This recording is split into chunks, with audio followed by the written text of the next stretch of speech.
Let's go. Ouais. Bah, du coup, déjà, très bon anniversaire à vous. Let's Donc, go. on a une belle petite sélection de 20 bières différentes. On va commencer directement à la gauche. Donc ici, on a la Juicy and Wild de chez Lambic Fabrique. Cool, on est sur un lambic, donc une bière fermentation spontanée, avec une légère acidité. Et pendant la fermentation, on vient rajouter en fait du raisin. Donc on a un côté vinifié qui se développe, un petit peu plus d'alcool, mais c'est vraiment super frais, très très agréable. Dans les bouteilles ici qui nous suivent, on a 3 triples, une queue de charrue, du coup une triple un peu plus classique avec un côté bien céréalé. La Bonveux, où là on est sur une triple saison, donc un côté bien sec, très frais, du coup c'est traître parce qu'on est quand même avec 9,5 degrés. Et la Adrian Brauer, et là du coup on est sur une bière qui est ce qu'on appelle oaked, donc on vient en fait la faire infuser avec des copeaux de bois, qui donne un côté bien boisé, super original. Et pour la corne du bois des pendus, là on est sur une quadruple, donc c'est un peu comme une ambrée. On vient chercher pas mal de gourmandise, un côté sur le caramel, un peu boisé, légèrement épicé sur la cannelle, c'est vraiment sympa. Excellent. Donc ici surtout de la sélection de canettes. Donc la canette déjà a l'avantage de filtrer la lumière, donc ça permet de conserver pas mal, de mieux conserver la bière, parce qu'il y a pas mal de molécules aromatiques, des houblons par exemple, qui sont photosensibles et qui vous dégradent à la lumière. C'est pour ça de base qu'on utilise déjà des verres plus opaques et pas complètement transparents, parce que ça permet une conservation plus optimale, mais la canette reste quand même encore au-dessus. Donc là, ici on est sur 2 Pale Ale. Donc des Pale Ale sont des bières blondes assez aromatiques. Ici sur la bergamote, donc c'est un agrume. Donc on vient vraiment chercher des notes bien agrumées, un côté très frais, citronné, super agréable. Et ici une Pale Ale sur le thé vert au jasmin, thé blanc au jasmin. Donc on va avoir un côté très floral, super agréable. Ici là on va passer du coup dans toute la sélection IPA. Donc la sirène, on est vraiment sur une session IPA. Donc l'idée d'une session, c'est un style de bière plutôt légère, faite pour en boire beaucoup. On fait une session où on en boit beaucoup sans être trop éclaté. Excellent. Donc là, on est sur quelque chose d'assez léger, vraiment bien agrumé, super agréable. Là ici, on est sur 2 West Coast IPA. Donc comme pour le rap, on a une opposition East Coast, West Coast. Pour les IPA, c'est la même approche. West Coast, c'est un peu la même approche que les IPA anglaises.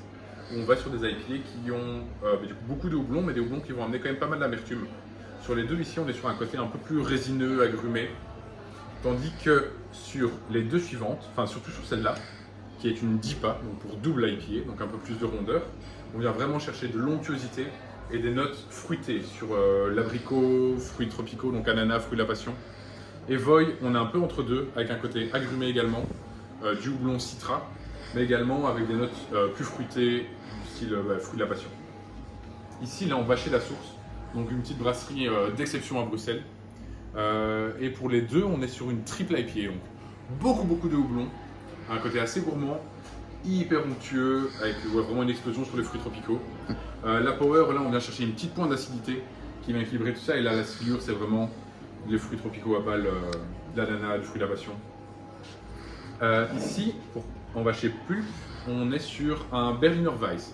C'est un style de bière allemand où on vient du coup retrouver pas du tout d'amertume, un petit peu d'acidité et un côté très floral agrumé également. Là on part sur 2 blanches, la froment, parce qu'évidemment la caractéristique d'une blanche c'est d'être fait avec au moins 51% de blé, de froment c'est la même chose.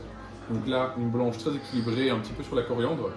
Et là la feu de camp, c'est une blanche qui est au nez assez fumée, mais en bouche ça se dissipe assez vite pour laisser une petite pointe d'acidité, c'est vraiment super sympa. Là, on va partir sur 2 petits, enfin c'est pas des aliens, mais 2 styles de bières qu'on appelle des bières barriquées. Donc on vient les faire vieillir dans une barrique qui a contenu auparavant de l'alcool. Donc ici par exemple, là on est vieilli en fût de sauterne. Donc on est au départ sur une blonde plutôt amère, vieillie en sauterne. Donc on a un petit peu d'acidité qui se développe, un côté bien vinifié, c'est hyper frais, super agréable, hyper intéressant. Et là on est sur un stout. Donc un stout c'est un style de bière noire. On vient en fait faire torréfier le malt. Donc on vient le griller, qui vient libérer du coup des notes fumées, toastées, chocolat noir, café. Et là du coup il est vieilli en merlot. Celui-là il va faire des ravages je pense. Ouais, ça c'est vraiment incroyable. C'est franchement le style de bière que je bois à température de cave comme un vin rouge. Je partage en dessert limite. Et ça du coup le vieillissement en merlot, on retrouve des notes boisées incroyables.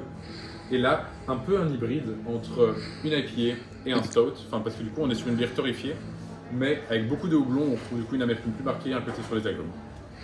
Trop bien, Et merci voilà. beaucoup. Avec grand plaisir.